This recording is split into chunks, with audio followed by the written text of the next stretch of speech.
2, 1, and live. So, well, what's up, guys, and welcome to another podcast of the Jon Seabolt Show. I am Jonathan Seabolt. Actually, remember to introduce myself. I made fun of myself the first week, or the second week, or second episode, whatever. But I finally did it. I am Jonathan Seabolt, and I have my buddy Harry on here. Harry Sans. He is from Louisiana. You literally just said before we started recording. Currently That's right. living in Grundy. Comic-Con connoisseur, toy connoisseur, a man of all kinds of nerdy goods and pop culture stuff. Geekdom for sure. Nothing wrong with that. So I think right off, just because it's fresh, you just went to a Comic-Con, correct? I did. It was Pikeville's second annual. There was the second one ever at the Expo Center. Mm-hmm. Okay. And it was a beautiful show. There was plenty of attendees, vendors. Mick Foley was there. Kane was there.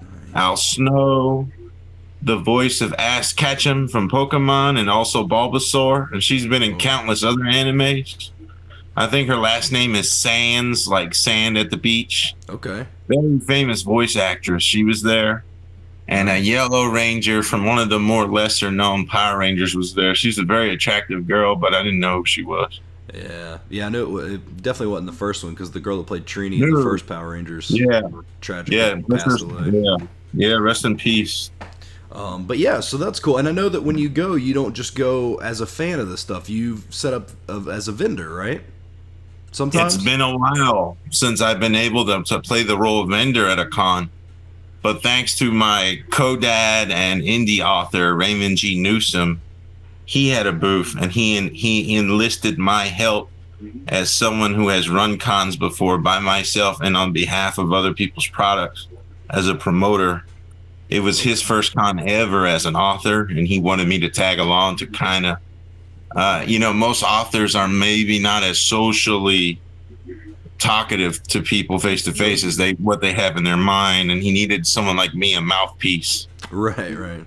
You're the Paul Heyman to his Brock Lesnar. Pretty much. My client needed me at the table, and I served my client.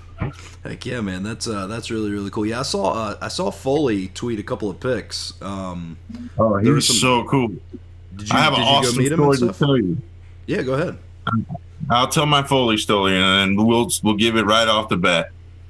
I didn't have money to pay for a signature or take a picture with him, and he was making a very fair deal. He was doing $50 for both a selfie and a signature.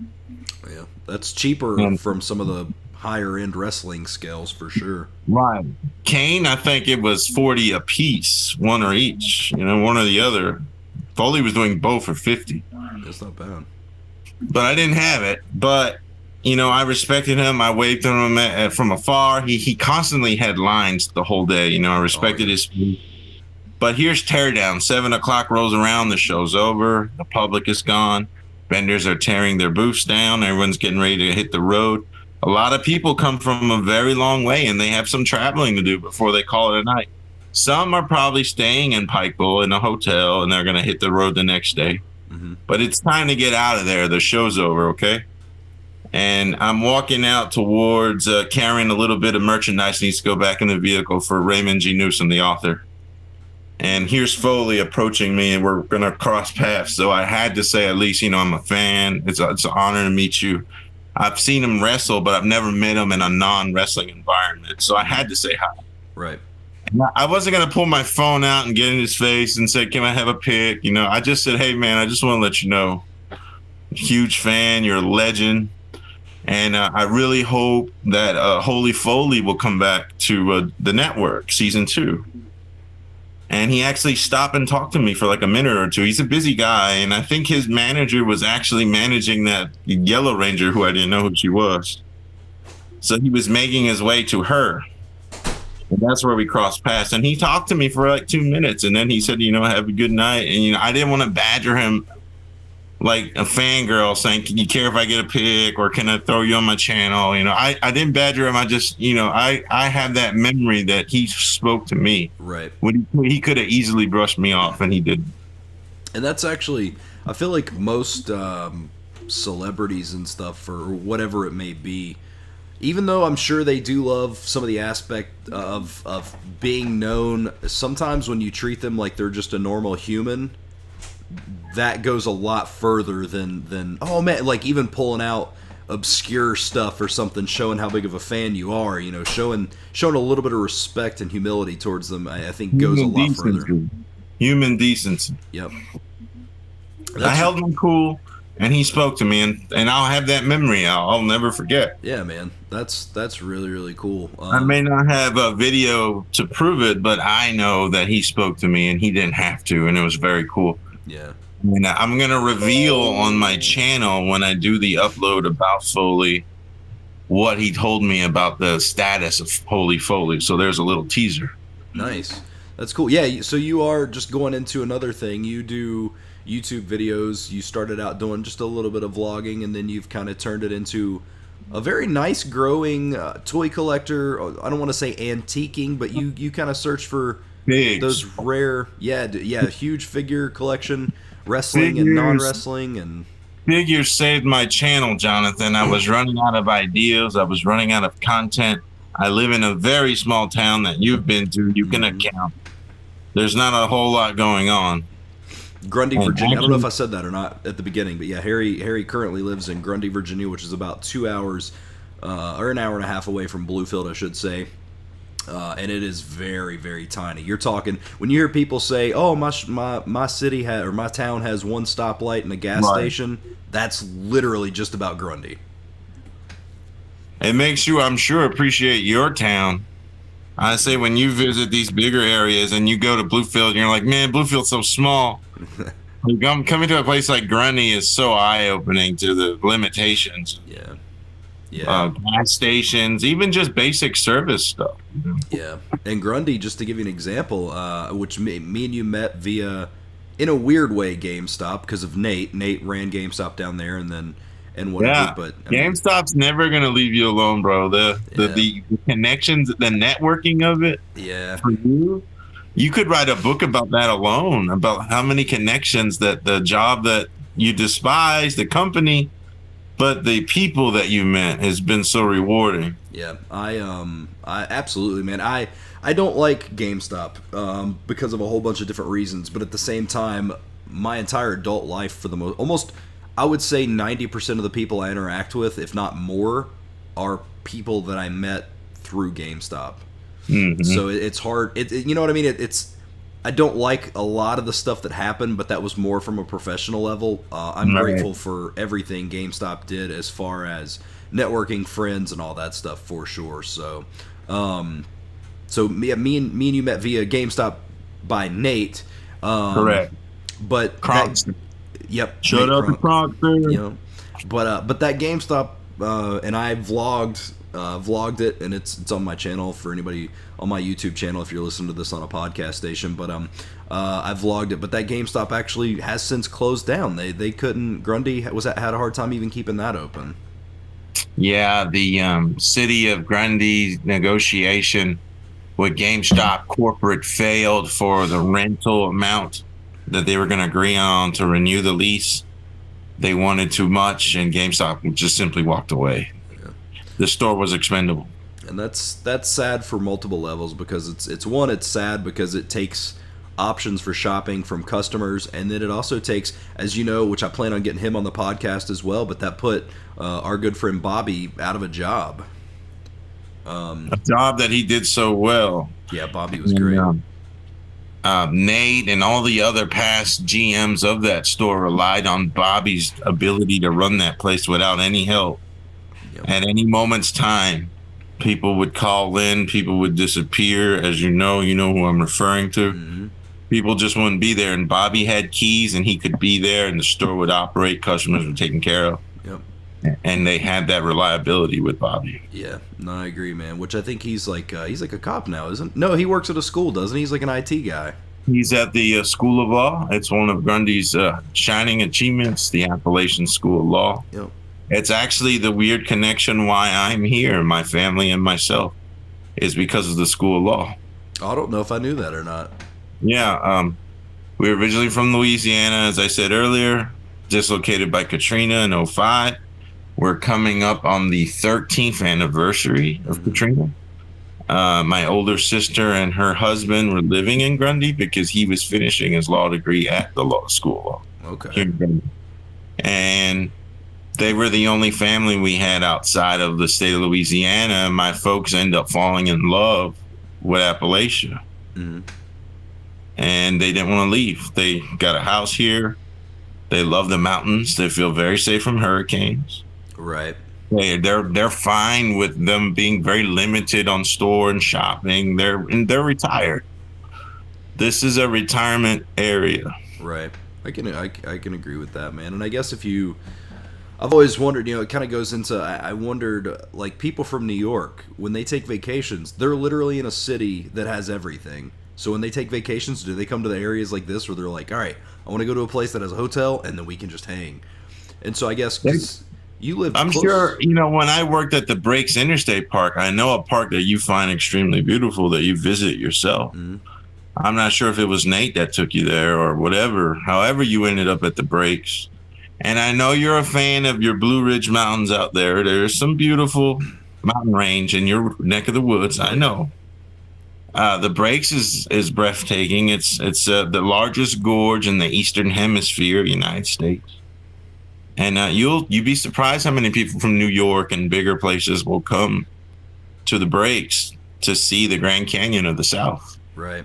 Yeah, I mean, I guess because you don't see, I don't know what the word I'm looking for. You don't see greenery up there. It's all, it's the concrete jungle. It's literally concrete everywhere. So I guess all everywhere. Yeah. All So I guess that makes sense, man. It is weird. I wasn't at this, but you know how I've told you before that me and my buddy Stevie are really into like deathmatch wrestling and stuff, and they always have to do these in these very small towns just to not, have like a big. Yeah, and so he went, not this past one, but the one before that. I didn't go to it, and there were some guys there from Philadelphia. They come because death matches are big, and they were like, "What do people do here?" And it was like, "This is even small for me, so I don't know, man." That's what he was saying, because the town that show was in specifically has a red light. You turn right. There's 3 buildings. You turn right. There's a pizza place. And that is it. And they love that pizza place. Everybody knows each other. Mm-hmm. Everybody knows what they're going to order. There's no surprise in their orders. Yep. It's small town USA. Yep. Now another thing I know that we were talking about earlier, you're also a human, which I'm going to get back to the toy stuff, but I'm just trying to touch a little bit of basis here. You're also a massive, speaking of GameStop gamer. You love games. I love games. I don't play as much as I used to. As you know, adulting gets in the way of our passion. Yep. I'm sure you can attest now that you're a dad more than ever. Oh, yeah. Finding the time, and then when you have the time, can you keep your eyes open? Yep. That's the challenge as you get older. But I love story-driven single-player games, honestly. Mm-hmm. Nothing against online gaming. I'm not very good at it. I know there's a market for it, but I love story-driven single-player games that are massive and take forever. That's my forte. I agree. Because with online games, I feel like it's to the point where if you can't spend every waking hour, there's going to be a kid that's better than you, and then it's just not fun to play.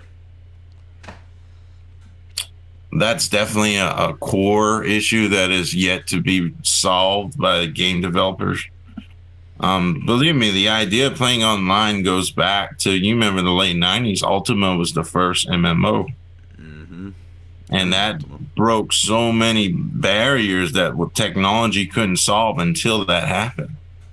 And here we are all these years later, and look what we've evolved to. Fortnite is being played by tweens. It's on mass media. It's as mainstream as a game gets. Right.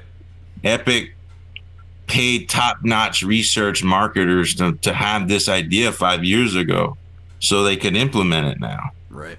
Everything is done in an experimental lab situation, and with these theory machines, what's going to work, what's going to sell. The passion of playing a game for the pure enjoyment of escaping reality and then turning it off when it's time to handle your business is what I love. No, I agree. And that's kind of my issue with a lot of games today is I don't like, I understand. I actually had a conversation with my buddy Zach about this a little when I went to Greensboro for Raw. I stayed at one of my friends' houses down there, and I had a big conversation with them. But like my big compliment, my big complaint about games is everything is so simulation based that it's almost like you don't escape reality anymore.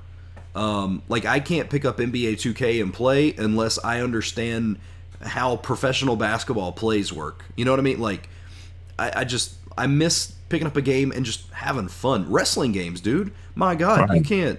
I mean, unless you know what the crap is going, which for me as an avid wrestling fan, I do. But like, you can't just pick it up and enjoy it anymore. Well, that's probably why the New Japan license that looks like the old 16-bit era game Fire Pro is gonna Wrestling. flourish people in our demographic and our age group, married, old, parents, reality. Pick it up, play it, enjoy it, and when it's time to go to bed, you cut it off and you go to bed. Yep. The 2K product has just been, all the fun's been sucked out of that Ukes engine. There's just, as pretty as of an image it can display, the core of the reason to play it is broken and it's not fun to play. Yeah, it's too simulation based, man. Like I can remember playing old wrestling games and being able to dive off of the SmackDown fist, which would never happen in reality. But Yeah, L2 would hop you on up there. yep. So like that's what I want. I want my video games to be, Simplicity. and it's just tough. Intuitive. Yeah. But yeah, I think Fire Pro Wrestling is gonna be awesome. I actually have it. Mine's arriving Tuesday. I pre-ordered it from Amazon. Congratulations, man. Looks fun. It's not on Xbox, so I'm being left out. Yeah, it's good. Hopefully that the release of this can be. I think the issue is that the Xbox didn't sell well in Japan at all, Mm-hmm. and PlayStation This is did. marketed to Japanese first, US second. Yep. So we'll see how the selling of it goes on. Which I've seen some bigger YouTubers. They've already got early copies and they're playing it. So hopefully that'll help. And I'd love to see the game sell well and get on the Xbox One and the Switch. And especially just to expose people to, competition's not bad. We need competition. WWE needs competition in the gaming world. Madden needs competition. NBA 2K needs competition. Like, any of these games need competition because it's going to make them better. Like, it's going to make the other company say, we have to do something to hang with these guys. Exactly. So, but yeah. THQ versus Acclaim in the 90s. Yep. Man, I hated those Acclaim games. Good. The fighting game style, man. I remember being floored by the custom build the creator wrestler customization options. Yeah. But after your character was made, it would suck to play him. It wasn't fun. Yeah. Yeah, and there was no grapple function. Every move was just a button combination. I mean, it was literally a fighting game, but with wrestling guys. And then you have your N64 memory card in your controller, so you were creating a bunch of cool-looking guys that you had no intention on playing because the game sucked. Yeah. But you love creating them anyway. Yeah. There's always been this fascination with us and being able to create. Like, isn't that, like, I mean, I guess because the idea is, like, you want to put yourself in a game, but it's always been funny. And not even just wrestling based. I say that from everything. Like even Final Fantasy, man. I don't know anybody who played Final Fantasy that didn't change the characters' names when given. I know so many people who played, combine my words there, Final Fantasy VII, but changed Cloud's name to their own name or something. Right. So that was a game changer game. Yeah, that game. Are you PS4 guys ever gonna get that so-called remake? I refuse to believe. It's not like a legit argument, but there's a dude I work with that I'll always kind of tease about it. But I'm just like, it's never happening. He's like, it is, man. Supposedly It is. you're gonna get Kingdom Hearts 3, apparently. But man, I keep thinking about Kingdom Hearts 3, and I keep thinking to myself, do I really, really want it, or is it the nostalgia that's 13 years old at this point that's saying that I want it? Because Kingdom Hearts 2 released in 2005. So yeah, that's a long gap. Yep, and there's been 35,000 spin-offs, but there's 2 main games. So I don't know. Yeah, point what? 1, 2, 3, 4, 5, 6, 7, 8. A whole bunch of them, man. And I love the series, but I don't know if, like, the more I think about it, the more I don't know if I'm going to fully pick it up. I don't know if I'm going to pick it up because I don't know. Not at full price. You catch it on, a PlayStation sale. Yeah, that's yep. Yeah, I love in my older age, and I'm quite a few moons older than you. I have found relevance in finding things below retail and sticking to that price point. Oh yeah. I no longer. There was a time where if I didn't have a game the day it dropped, I felt like a failure, as a gamer. Right. And that's the mentality of the machine feeds into us, and we were in that mindset. Right. You needed it day one. You needed that exclusive this day one. You need the guide. Now that I don't have the means to buy unnecessary things like I used to, Right. I have to buy stuff when it drops, and I'm cool with that. Right. Because it takes me so long to beat a game anyway. By the time I'm done working on the one I'm on, it's time to pick up one that I wanted a year ago, and it's now half price. Right. This is a weird time for me because I just picked up Shenmue. I just got it yesterday. Oh, and I want it so bad. And I just got Fire Pro coming in. This is a weird time. I usually don't buy games. This is the first time I've bought 2 games probably over the course of 3 or 4 months, let alone a week.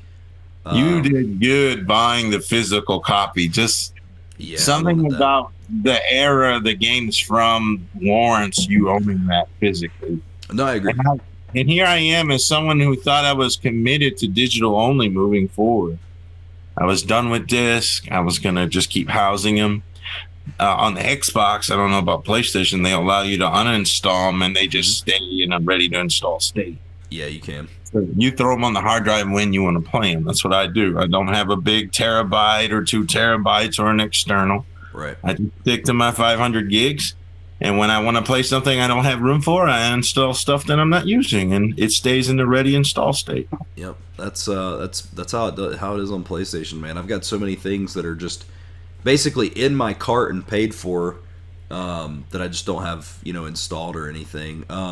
But I used to be really anti-digital movement because I thought it's just pure profit for the company. A guy wanting a case, a manual, it goes on the shelf in order. With other games that type, I was that way too. But going through Hurricane Katrina, I learned firsthand how replaceable and how redundant stuff is. Right.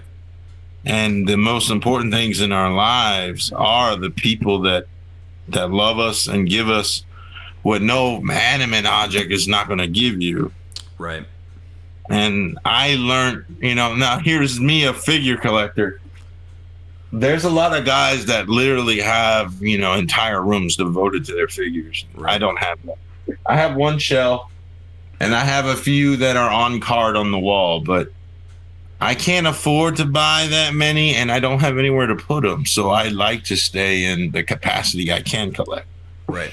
Well, a lot of your stuff, too, you buy a lot of your stuff at, like, flea markets and cons and stuff. You don't buy... I love to be thrifty. Yeah. I have to. In order to be in this hobby, I have to thrift. There's a community of other collectors that love to trade amongst each other. Mm-hmm. Maybe someone got this and they're not feeling it anymore. A year ago, they loved it. Now they're not so much. Right. And they put it out there. Hey, who wants this? And what would you willing to trade for it? And you get something. You send an offer. It's either yes or no. It's up front. Yep. No, I agree. Also, for anybody who's listening and not watching, he held up it was an Ultimate Warrior figure. But you're right. Some. This is the defining moments one that they've retired. This line Mattel has. That was a cool series. Yeah. I really love your Ninja Turtle WWEs that you have. The Wave 1. Yeah, I bought the first wave of those, and I really, really loved them. But I think I'm just gonna leave it there. I don't.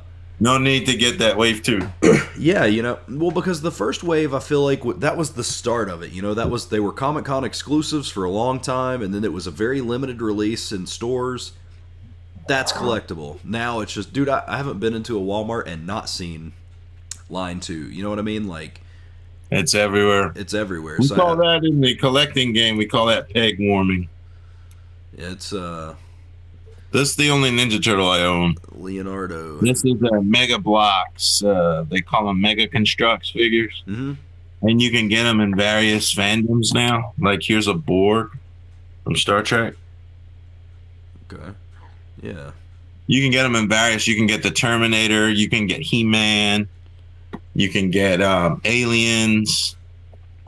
They have a couple of fandom licenses, and you can get these little small scale figures that don't take a lot of space. Gotcha. Now, when you're collecting, like when you're going, like, what is the criteria for you? Are you looking for something that you think is eventually going to be worth something? Does that play into it, or is it just specifically? There was a time where value of the toy was precedence for me, but not in this stage of my collection. No. Okay, so you're just kind of collecting stuff that you want to now. That I personally want for my own enjoyment, because honestly, I remember when episode 1 dropped, I was working for Sears Roebuck, and I opened up a box saying do not open until May 1st, 1999.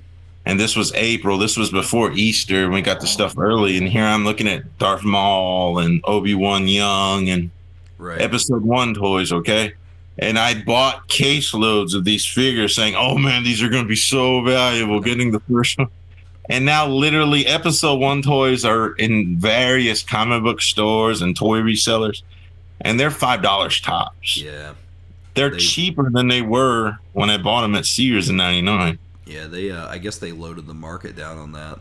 And that's why I'm giving up the whole, I want this for the value sake. I'm not knocking anyone who does that, though. That's their prerogative. Right. It's just not number one for you. I support you collecting, no matter what it is you collect, no matter how you want to collect it. There's people that get on other people's cases because they don't open their figs. They only leave them in the package. That's the collector's right to choose. Right. I'm not. Who am I to judge you for how you want to collect your toys? Right.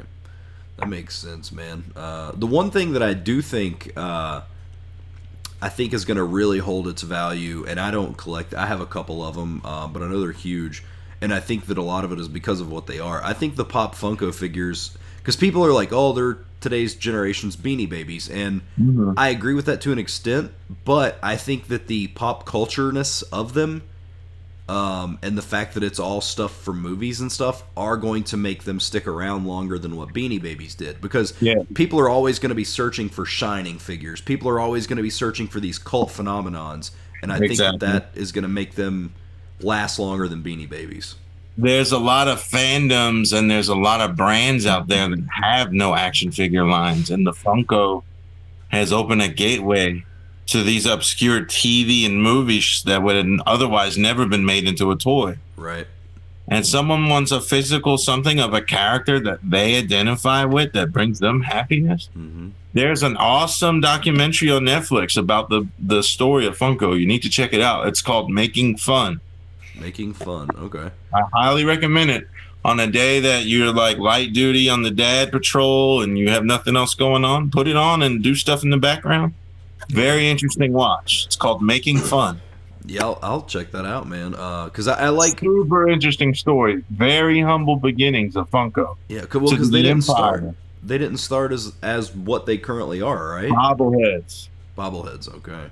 And tikis. Bobbleheads and tikis. That's really strange. Then they came out with the pop, and the bobblehead community was like, it was 50-50. Some of them were like, these are great. And the other half was like, this is not a bobblehead. I'm not buying it. Gotcha. Well, the thing is they kind of bobble. It's just not a true bobblehead. Well, then you got to understand, some Funkos say figurine on the box. The ones that are not bobbles. Like Star Wars Funkos are bobbleheads because Hasbro owns the rights to make Star Wars figurines. Gotcha. Funko's way around that was, can we make Star Wars bobbleheads? They made pop bobblehead Funkos. Wow. To get around Hasbro's license. Holy crap. Okay. Does it talk about this in that documentary? It does. Cool. I'm going to check that out because that sounds... I highly recommend it. You and your wife would get a lot of enjoyment. And there's a lot of... They've encountered a bunch of legal pitfalls and licensing problems, and they've been hit a lot over the years, but they are a well-oiled machine now. They opened that headquarters in Seattle. The first floor is a shop for the public, and then the rest of the floors are actual where they come up with the ideas and get them produced. Man, that's... What a crazy line, man. And it's like, anybody could have thought of that. That's where you always kick yourself. You're like, You're gonna love the story of the CEO they have now is not the one that started it, but the one that started it recently came back to the company, but for a different role, and that's all explained in the documentary. You will love it. You have to watch it. Yeah, I'll check it out because we're not watching a lot now. We just finished up Parks and Rec a few weeks ago, and we're watching. We're currently going through Gilmore Girls. Well, my wife loves that. It's not bad, dude. Like I've watched a lot of weird shows, man. Like I watched Golden Girls with her, which I love. I think Golden Girls is fantastic. My wife loves that too. But Gilmore Girls. I have an older sister, so I grew up in a household when we had just one TV. Big sis was still awake. She had control of the remote. And my brother and I couldn't do nothing about it because she was taller than us, stronger than us. Nice. So we watched a lot of Golden Girls. Nothing wrong with that, man. It's a solid show. I know obviously you're a huge wrestling fan. I'm trying not to talk a ton about wrestling in this episode because you do wrestling content with your homie, I know. But do you watch any kind of MMA or anything like that, or are you just strictly I wrestling? will tell you about my introduction to MMA, and that is UFC 1, renting it at Blockbuster Video, and it was for mature audiences only, and getting that VHS and just putting that and just seeing this insane world. Like, this is the late 90s. Right. And seeing little bitty Roy. I think the UFC was founded like 93, wasn't it? Yeah, it's old. Mid 90s. Yeah. I mean, Royce Gracie, so much smaller than Ken, tapping Ken to buff Shamrock out with his gi. Yeah, the fact that they didn't adhere to weight classes in those years. Yeah, that's what I missed. It was savage, bro. It was really, to us, it felt like the Street Fighter tournament for real. You know what I mean? UFC started in November 12th, 1993. 93. Which is weird because didn't WWE start? No, not WWE, but didn't Raw start late November? No, this started in January of 93. Yeah. Okay. Yeah. But yeah, that's I do love the idea. I mean, I'm not an MMA fan. I don't hate MMA in any means. And when I say that, I mean I don't watch it. Me either. I love combat sports, and I think I would really get into it. I may try to. I've been talking to a couple people about different ways to watch it and stuff. But I do. Part of me does love that old school, because I have seen a bunch of old ones. I actually have a bunch of old ones on DVD that my buddy Sean, who ultimately he ended up fighting in the UFC, he let me borrow. Oh wow, yeah, I've heard you speak about him. He's one of the most famous people from Bluefield, right? Him and Ahmad Bradshaw, who was won 2 Super Bowls with the Giants. Yeah, they're both from Bluefield. But yeah, you know, I love my dryer's going off. I hope that doesn't pick up in the microphone. But that's the cool thing about live shows, I guess. But I love the concept of not having weight classes to an extent. I still want it to be safe. I don't want. Well, you know what? I don't care if some dude who's 300 pounds and some dude who's 125 says I will fight him willingly. Let him have at it, man. They didn't have the restrictions on the gloves. Like they didn't have to be a certain ounce or anything. Like it was just a fight club. Savage, dude. It was human cockfighting, exactly as they would advertise. Yep.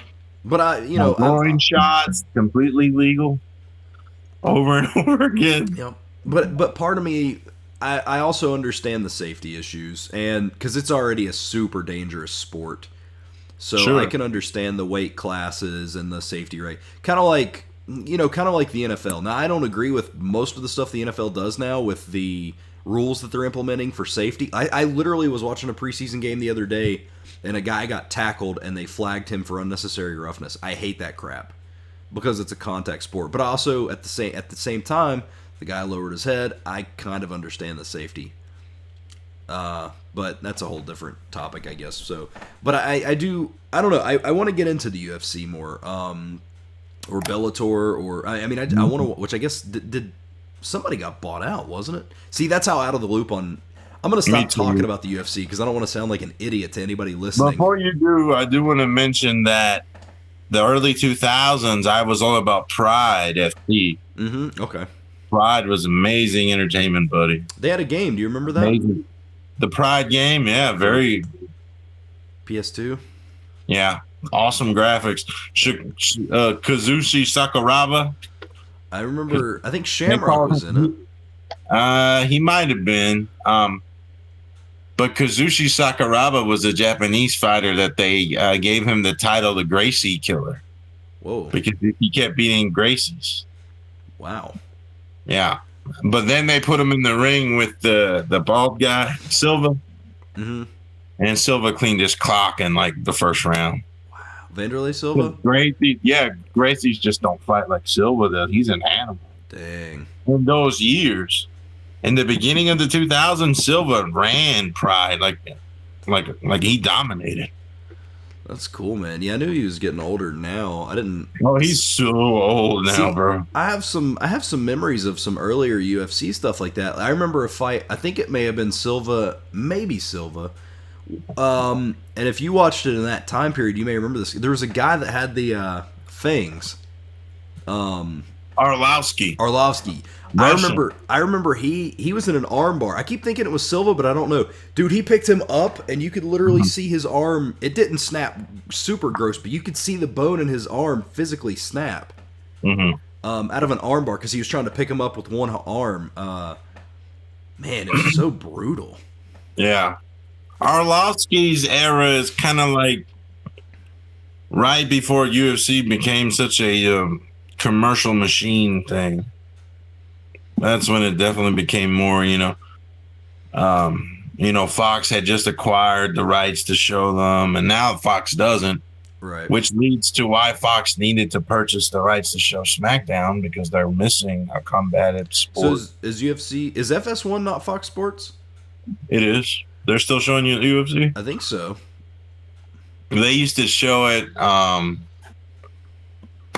don't know who has the rights. Well, we're both out of loop on MMA. Let's just not say it because we don't know. Yeah, and I'm too lazy to fact check it. But somebody will say these guys don't know what the crap they're talking about. Which is not. We'll just stop it there. That's funny, man. Okay, so let's go. All right, we'll just switch gears here. So your YouTube channel, like I said, you started out doing some vlogging stuff. Yeah. And then you jumped into the figures, and you said that the figures saved your channel. What kind of growth and stuff did you... Well, because I know just looking at it, I know that your channel seemed like it grew exponentially when you started doing the collecting stuff. It gave me an audience, and I don't know if it's a growth because other people in the field... It's a very money-driven topic to YouTube about toys. Right. And there are people who have the means to buy these things as they're released. Entire waves, cases... The more elaborate hot toys. I'm not sure if you know what a hot toy is. It's a 1/12 scale figure that basically looks like a doll. It has cloth uniforms. They are anywhere from $300 to $400 each. Some of these guys probably get them sent to them for free too. Well, I mean, the bigger ones do get. Hasbro will send them. Like, for instance, the Infinity War wave of Marvel Legends, and say, would you mind reviewing these products on the channel? And keep them as our compliment for doing the review. Sure.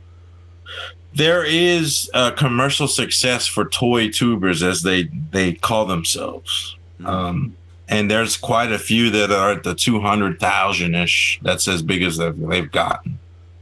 That's still crazy, though, man. No one has gotten bigger than that, though. No one's more mainstream than the number one toy tuber on YouTube is a guy called Shartimus Prime. He made his name doing Transformer reviews. Now, also, just to be specific, we are talking specifically like action figures and stuff, because I know some of the kids' toy stuff have gotten huge. Oh yeah, those. But we're talking. This would be adult collectors, toy tubers. Yes. Yeah, so we're talking. The children toys is just phenomenal. Yeah, I was gonna say. So for anybody listening who's like, "Oh no, there's bigger," no, we're talking specifically like action figures. Adult collectors. Yeah. Well, what is your channel at now? I 407. Hey man, I remember the 50 subscriber celebration, so you've come a long way. I did a little video about thanking for 400. Really, just thanking for those who come, and it's never ever 400. It's 40, it's 60, it's 55. the people that watch my content, I appreciate it. And as long as I have one person who's commenting and keeping me engaged, I'll make content. Yeah. It's YouTube is a very tough business, man. It's I mean, it wore me out, dude. Like it You got burned out. I did. And and that's even coming from I've received 2 paychecks from YouTube. Nothing substantial, obviously, but even with getting paid, like, you would have to pay me a bunch of money to try to rely on that as my normal income. Like, there's just too much stress involved, man. I love content creating and stuff, but man, it's just it's taxing. It's very, especially doing it regular. I've actually really fallen in love with doing these podcasts because I love just talking to people, and I'm a firm believer. I think everybody has a story, and people like to listen to stuff. So I've kind of found a little bit of a home with these podcasts and stuff, and it feels natural. But I also don't have to worry about because I like I don't want to edit stuff to make it sound different. I want to literally, as soon as I stop recording, I'll upload this. No editing, none of that stuff, man. Just have true unedited raw audio or video or whatever, just to, normal human being type stuff, man. And it's made it a little bit easier, but you're right, dude. I mean, if you have 430 subscribers and you're getting 50 views, I've got 1,400 and I might get 35 or 40. I mean, YouTube is weird. They don't promote, because the thing is, they don't promote now. They don't promote your channel, even if somebody subscribed to you. There's a girl named Adrian who I'm friends with, and she would watch my stuff, and then she started sending me messages like, "Did you not upload today?" And I was like, "Well, yeah." She would show me a screen cap, and she would go to my channel, and my video was not even on my channel for her. And how are you supposed to grow? No. Yeah, the algorithm is brutal, and keywords play such a major role. I do want to say, now that I'm in this situation where I can talk to you personally, thank you for taking me under your wing in the beginning and giving me the tips you did. Oh, man. Whether I knew at the time I needed those tips or not, I just wanted to tell you thank you. Oh, man. I'm always down for helping people. I didn't invent YouTube, and I'm not successful by any means. Bobby and you both did that for me in the beginning before I was even 100. And I just want to let you guys know it means a lot to me, because for me, it's a hobby. It'll probably never be a job, and I still have fun with it. And it makes the collecting, it's fun to have other guys like myself and other gals. Don't let me stereotype this as a male only hobby, because there are female action figure collectors too. Right. Customizers. They have these different sects of collectors. Like, you have the customizers, and you have the men on card guides, and you have the ones that open them and they take the photography guys. Yeah. It's called articulated comic book art, ACBA. Okay. Big underground following of action figure 1/12, 1/6 scale photos with figures, and you take them to the point that you cannot tell that figure is not the scale of the photo makes it as if that figure's in a real world setting. It's not right, like the Ant-Man effect. You know what I mean? Yeah, no. I see what you're saying. No, I think it's interesting to me, and I'm actually that's another reason I was glad that you jumped on, because we talk. I'll talk to you on Facebook Messenger occasionally or whatever, but we don't get to actually just physically sit down and chat. So it's really interesting hearing this stuff. But as far as the collecting goes, it goes with anything. It's, you like the idea of, and I'm not saying you as in you as in everybody likes the idea of sharing what you're doing with other people. And if you can bring enjoyment to somebody doing that, why not? Mm-hmm. The community is like any community. There are good and bad apples.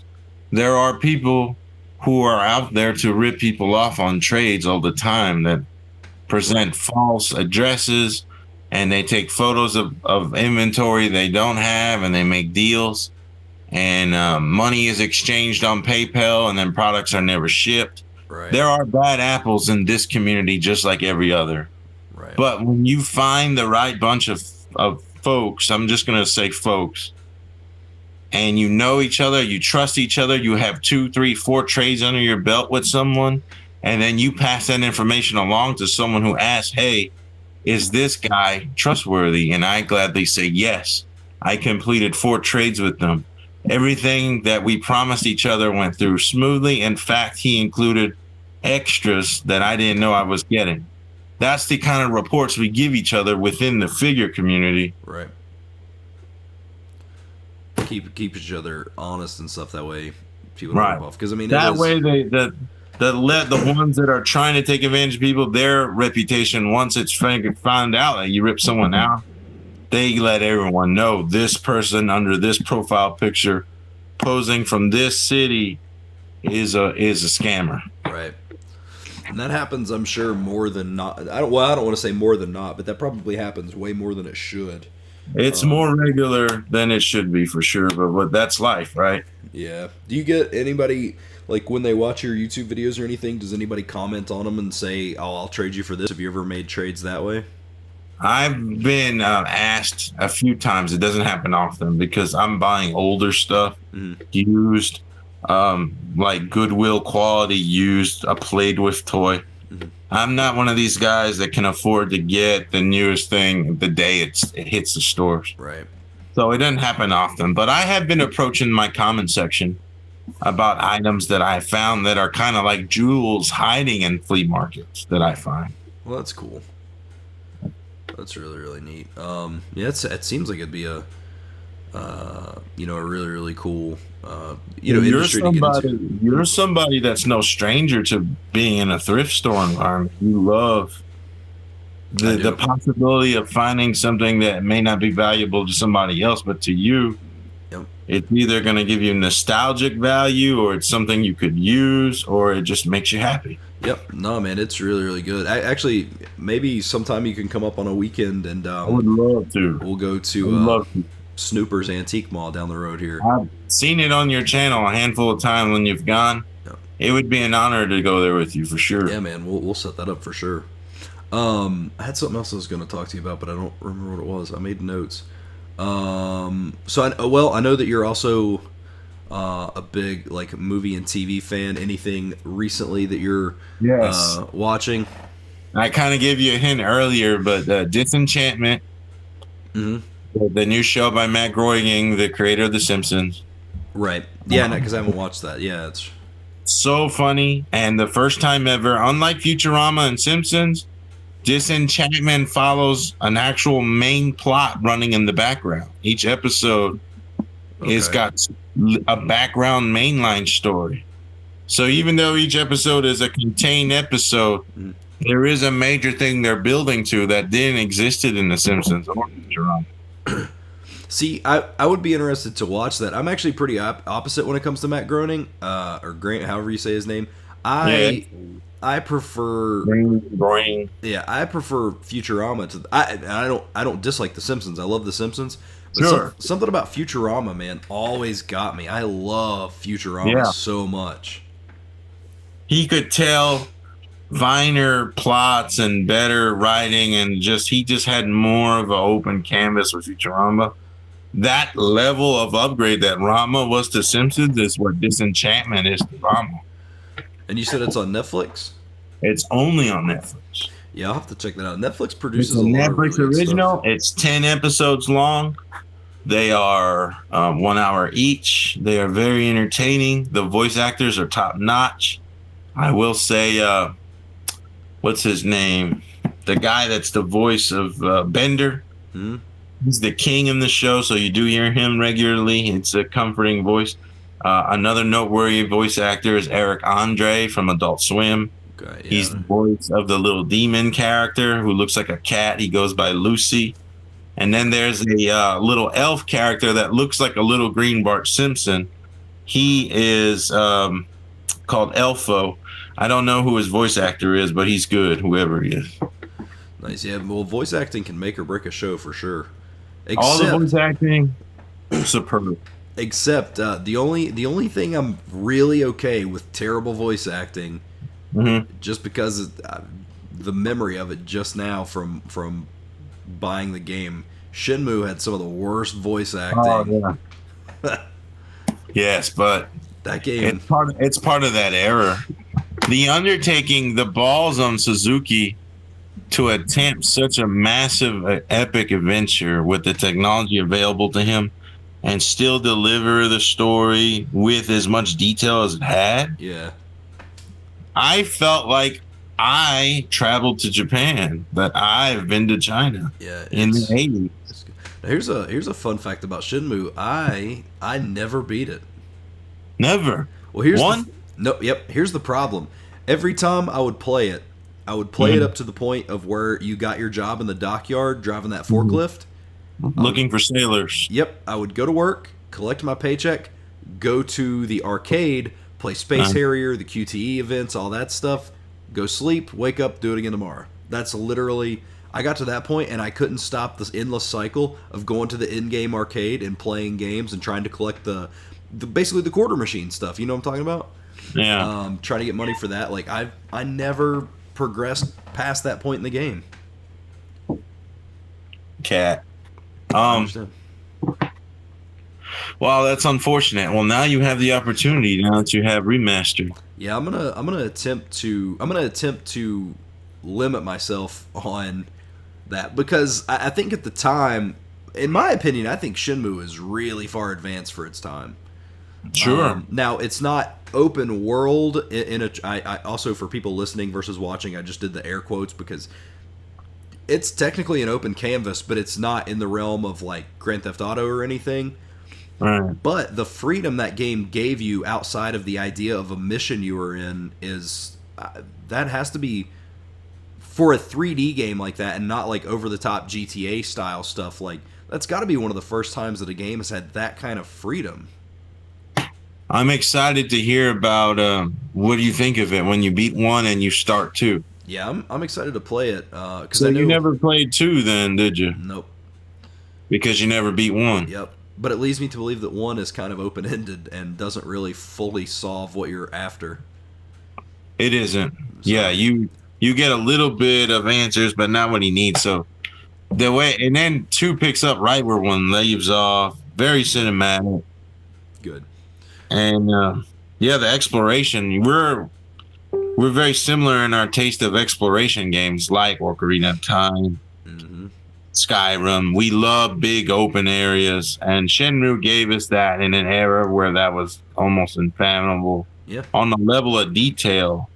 The fact that the NPCs had their routines every day, they went out of their homes, they went to the store. I think little details like that just made me the immersion.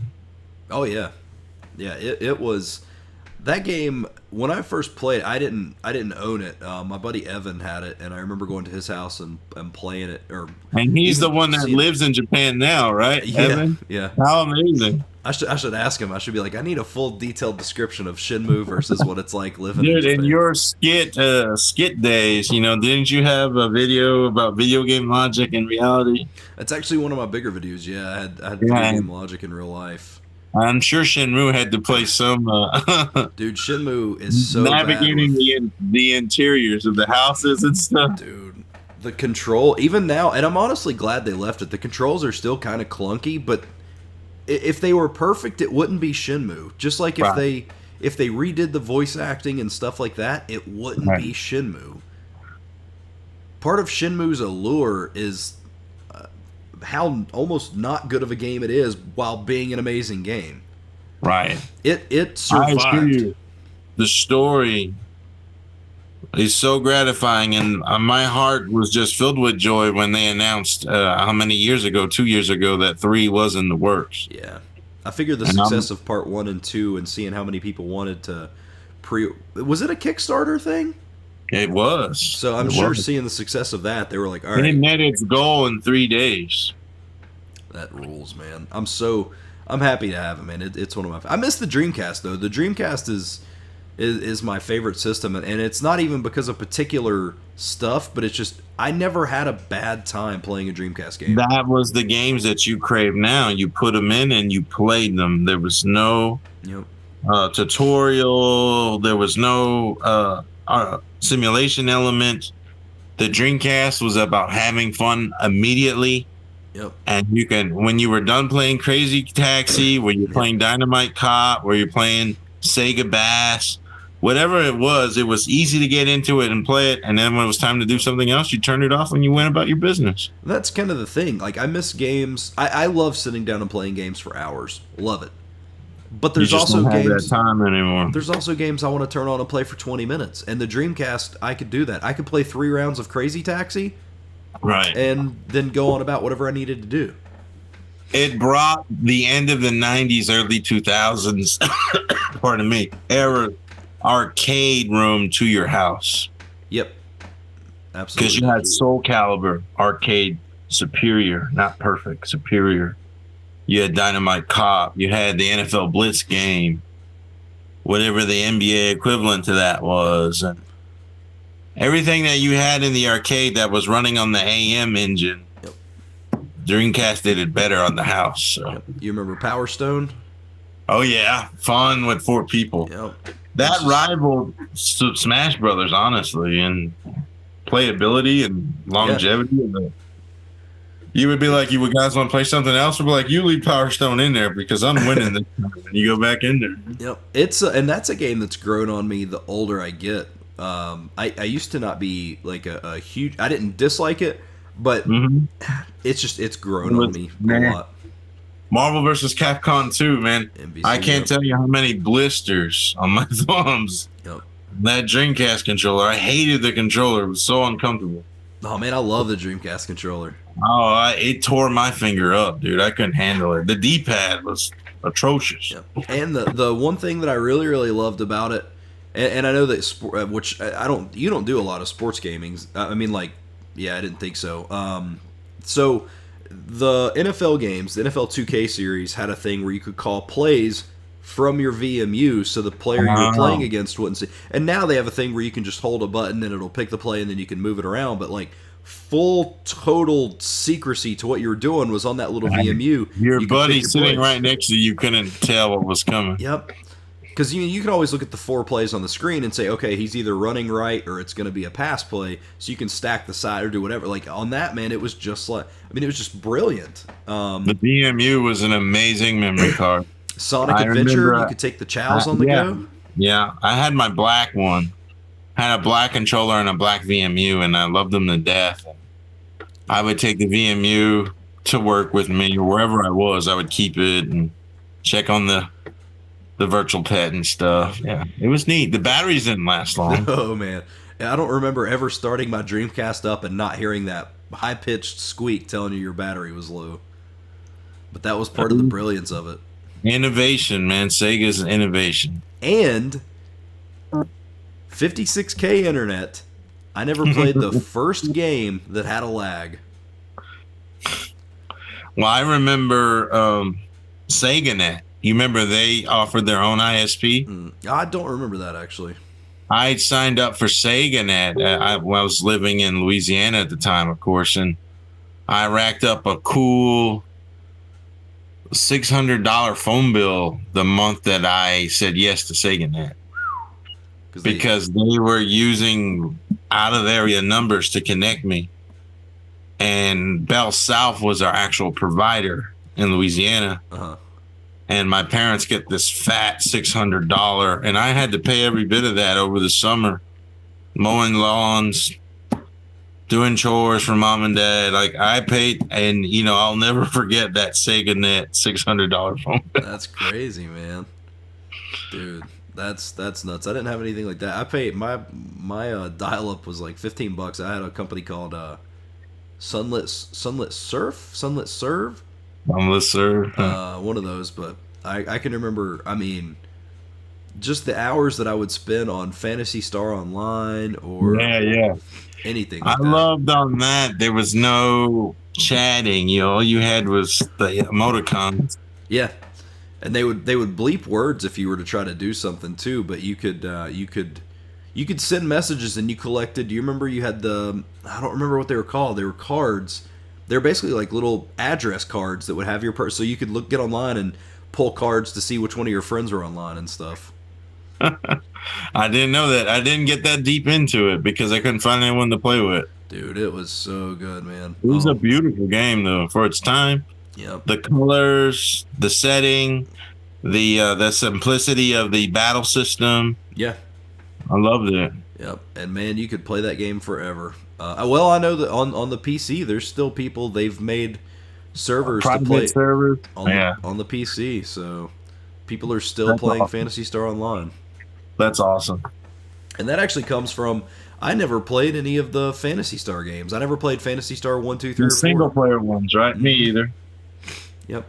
Which I had them on that They Genesis say that collection. was Sega's answer to Final Fantasy, but Nah. you're a big Final Fantasy guy, though, right? To an extent. I actually never beat 7. Did you play 15? No.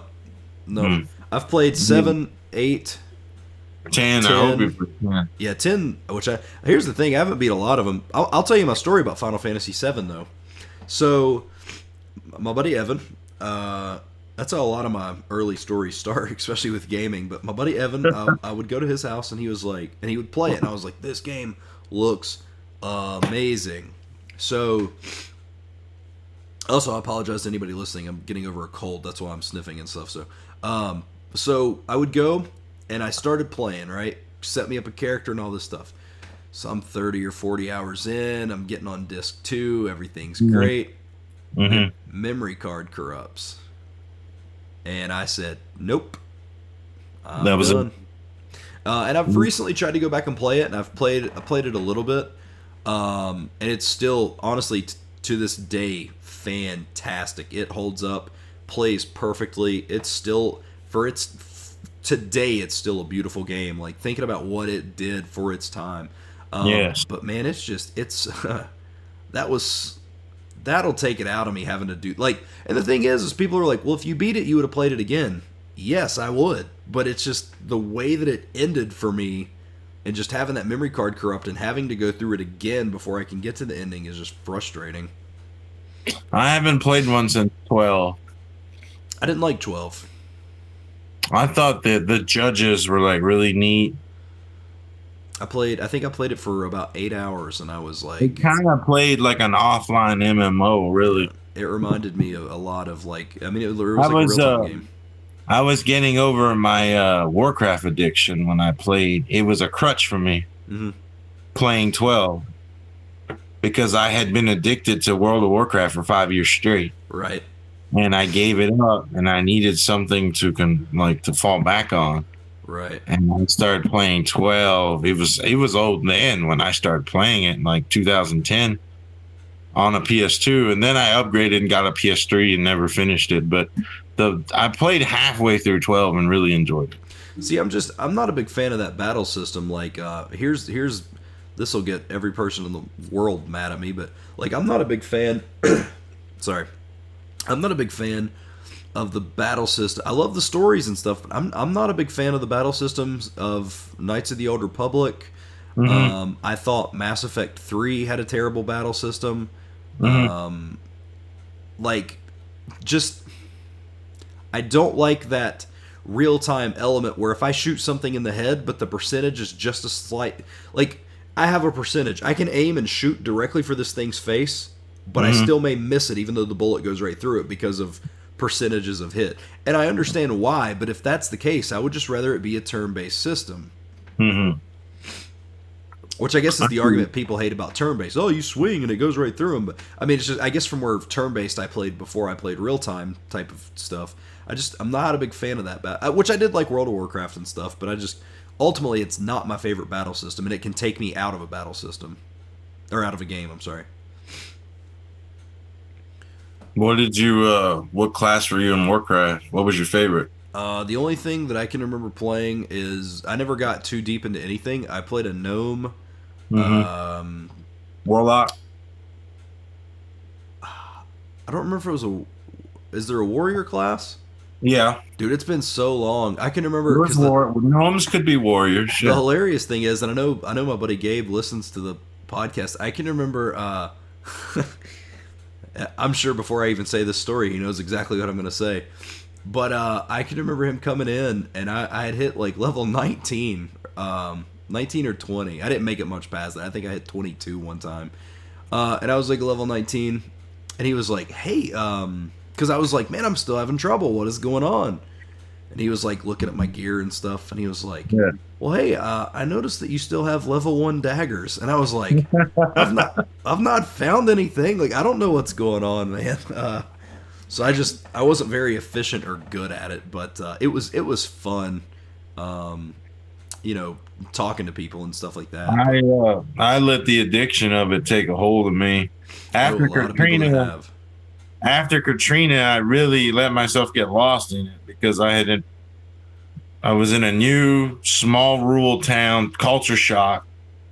I had no more. I had temporarily gotten away from a bunch of responsibilities I had at the time. I was 25, and I was certainly free, like nothing chaining me down, so I could literally just play Warcraft day and night. Right.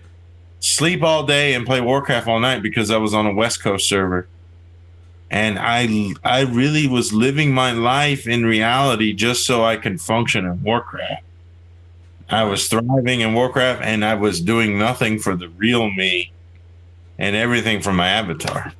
Hey, man, I know a lot of people that have quit their jobs because of Warcraft. I know a ton of people that it fully took over, and I think games are great, and I love that they can make people escape reality, but there's a lot of negative, and I think the thing is because Warcraft is never ending. I guess it technically does, but there's really always something new you can do, or new people you can play with, or whatever. The fact that it's still online, and they're approaching their 14th year, 14 years. Yeah, I think it had come out a year or two. I started GameStop in 05, and it was already out. Yeah, it was out for 1 year. It came out in 04. So that's crazy, man. And yeah, it's still on, still going strong. I think they're getting ready to release an expansion. It's out now, the Battle for Azeroth. It's really putting the orcs versus human, alliance versus horde back in the... They've been collaborating together these last few expansions. Uh-huh. Now they're doing the whole, like, by the way, we hate you. So that's really the emphasis on this new one. And I'm just fascinated. I still, to this day, love Blizzard's lore that they make. I think it rivals that of Tolkien. Their lore is just phenomenal for Warcraft. Right. I think I've enjoyed everything I've seen or whatever. I think it's a very fascinating thing. I do struggle a bit to get into fantasy related stuff, and I think a lot of it has to do with names and stuff. Like it's hard for me to wrap my head around fantasy sounding names. I find that hard to believe because you're a D&D guy. Well, I do love D&D. I don't play it near as much as I wish I could, and it's hard for me to commit a lot of times, and because the guys that I play with play it every week, and ideally I would love to, but it's just I know it sounds like an excuse. The schedule. It is hard for me to do. And Gabe has told me, he's like, well, try to do an off campaign here or there and stuff, and I do like it, but I still struggle with that. Like, there's a lot of times when somebody will say a name if I am playing, which I haven't played in a long time, but that I'll still be like it'll, what is that from? Where is that? I've always struggled, and it doesn't make any sense because I can tell you any fact about wrestling from now to 1970, but I can't. You know what I mean? Like I guess it's just how your brain. There's only so much junk we can keep up there in the archive. Yeah, like I saw a dude the other day complaining about wrestling and talking about how wrestling's so much more dangerous, and without even thinking, and this happened I think before I was born, but I was like, didn't Tommy Rich get thrown into the ropes and have his neck break in half? Like why can I remember that? That's happened before I was even born, but yet I can't remember insert fantasy name. Like, you know what I mean? Like, it's weird. Mm-hmm. But that's just always the way I've always struggled with that. Like, I love Lord of the Rings, but if you were to say some of the names, I probably wouldn't know who in God's name you're talking about. And that's totally understandable, and that doesn't make you any less of a fan than someone who's going to judge another person for not knowing every detail off the tip of their tongue. Right. You people who like to rule over other people's levels of you don't have to prove what you're a fan of to anybody in this Right. world. Yeah, if you like it, There's no it. credential cards. It's not an RPG that you earn these cards and you show them as proof. Yeah, I am definitely a fan. I'm not a bandwagon. You don't have to prove that to anybody for your own personal enjoyment. No, I could agree with that. That's the way that people act, but a lot of times, and it's so stupid. And that hurts building the community and bringing in. Yep. To give you an example, when I went to Raw this past, whenever it was, Raw before SummerSlam, we were sitting. We weren't on the floor, but we were in the balcony section. We were in the second row of the balcony section, which actually was better than being on the floor unless you were in the first 2 or 3 rows because you could see down over everything. Or not balcony, but like we were literally we were in the second row of the bleachers where they first started. And there was a group of guys in front of us that were, the super smart, know-it-all wrestling fans. The people who understood, quote unquote. Statistical. Yeah. And then there were 2 people behind us that were it's still real to me people. Okay. And the people who thought it was real were way less annoying than the hardcore fans. Because to me, I love that people love wrestling. And if I'm starting a conversation about wrestling and right off the bat I can tell it's somebody who still thinks it's real, I don't belittle them. You don't tell them that Santa is fake. You say, I like wrestling too. Yeah, and I'll even say, if they're like, oh, well, I can't believe this happened to this guy, instead of being like, saying something stupid, I'll just be like, yeah, maybe next time he'll get him. He's a tough guy, whatever, because but these guys were like really wanting people to know that they knew it was scripted and that they knew, and it was so annoying. And I was like, man, I hope in my life of talking about wrestling, I hope I've never come off like that, because I do know a lot about wrestling and I read about wrestling and I know people who are wrestlers, and I've been to shows and I've been in locker rooms before it goes live, so I see them go over scripts and stuff. I've seen all this stuff. That doesn't make me a smarter person. I may know a little bit more of how it's ran than some people, but that doesn't, I hope that it's never come off that way, because I don't, to me, that's a deterrent. Why would anybody continue to watch something if you're going to belittle them about it? I don't know.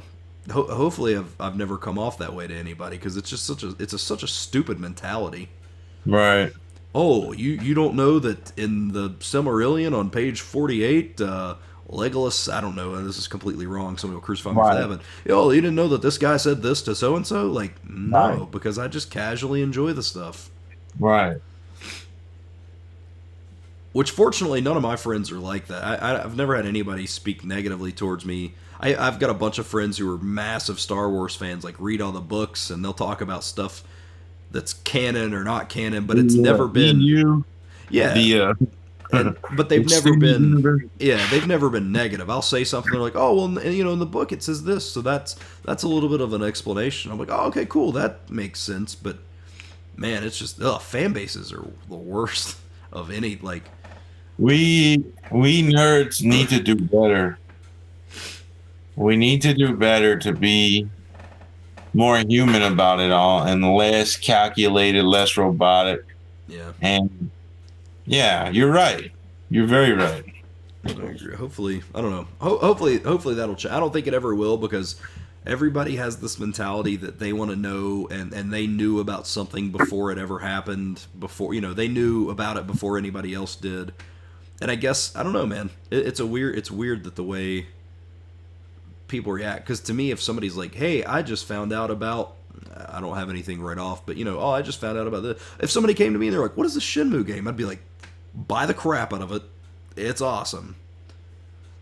I wouldn't be like, I can't believe you've never heard of this. The Dreamcast is so amazing. You're a blasphemy to gamers. You don't want to scold somebody just for asking what is Shenmue. Yep. Because it flew under a lot of radars, honestly. Yep.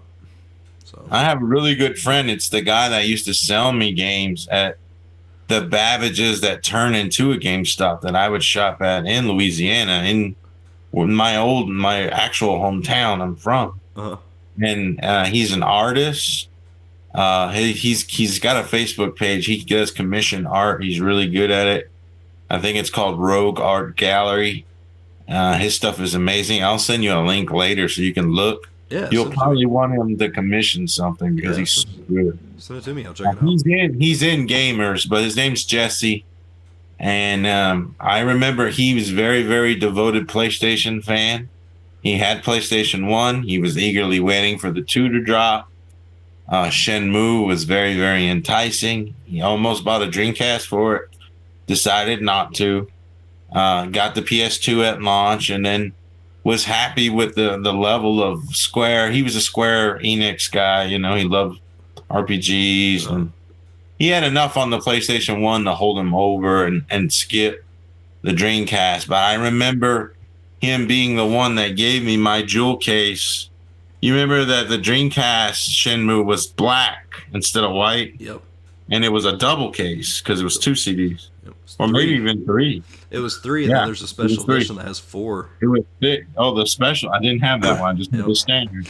But the fact that the case was black, and he regularly asked me as the months went by how Shenmue was going because I know it tickled his fancy. He really wanted to get it, but he was going to hang on to his money and just get his PS2 at launch. And not get and then the Dreamcast failed, a year after that. Yeah, it's because they didn't put the DVD feature in it, man. Sony was so smart with that. They were, dude. They I'm actually looking up Shenmue. I want to make sure that I wasn't incorrect about the discs, but not that it matters. But no, I agree. Everybody wanted a DVD player, so Sony says we can eat profit, but sell consoles, and everybody was like, "Yep, that's a great idea." And then they'll get the third-party support, which they do. And it doesn't say right off on Wikipedia. I thought it was 3 discs. I'm sure it probably was. I think that sounds right. It was a huge game. Yeah, and then all the audio track. Like, how much of each disc do you think? Because was Dreamcast actual CD-ROMs, or was it something before DVD, but bigger than the CD-ROM? No, I think it was just standard CD-ROMs. So imagine just the audio because of all the people's voices. Yeah. And then the soundtracks of like wildlife and the stuff playing in the background of the towns. And yeah, there's a lot going on. I don't know. I have a copy of it, but it's in a closet. I'll probably try. I love that about you. I love that about you. That so much of your child and teenagehood is still in your possession. It's like time capsules when you do get to them accidentally. They're like unplanned time capsules. Yeah. Yep, which is awesome. I don't have a lot of stuff that I wish I still had, but I do still have a ton of stuff as well. So I'm fortunate for that. So that's super, super cool. So, well, I think Harry, I'm probably going to end it there. Is there anything else you wanna chat about before we end it up? Are you good there? No, I feel it was a great convo. Again, thanks for the opportunity to come on, and I'm happy that you found a way to do YouTube again on your schedule. Yeah, man. Oh, it's been awesome. And look forward to watching this back later on after you upload it. And good luck on your future endeavors with this, wherever this podcast thing is taking you. I know you're going there. You're going to get there. Yeah, it's a lot easier to do on this schedule than it will like kind of have. I mean, I make my own schedule with it. It's not a thing that I have to stick to. So adhered by, right? Right. So, but everybody can check out Harry on YouTube at SanmanPRvlog. You can go check that out, which I'll have the links in the description if you're listening to this on the podcast, or like on iTunes or Google. I try to put stuff in the description, but I don't know how it comes through. But you can check out Harry on SanmanPRvlog on YouTube. It's a geek culture small channel. I try to put 1 video a week minimum, sometimes 2. I'm by no means a professional tuber. I'm just this is a hobby. Yep. Nothing wrong with that, man. Nothing wrong with that. So, but I am going to end the podcast there. Thanks everybody for watching, and we will see you guys in the next episode. See ya.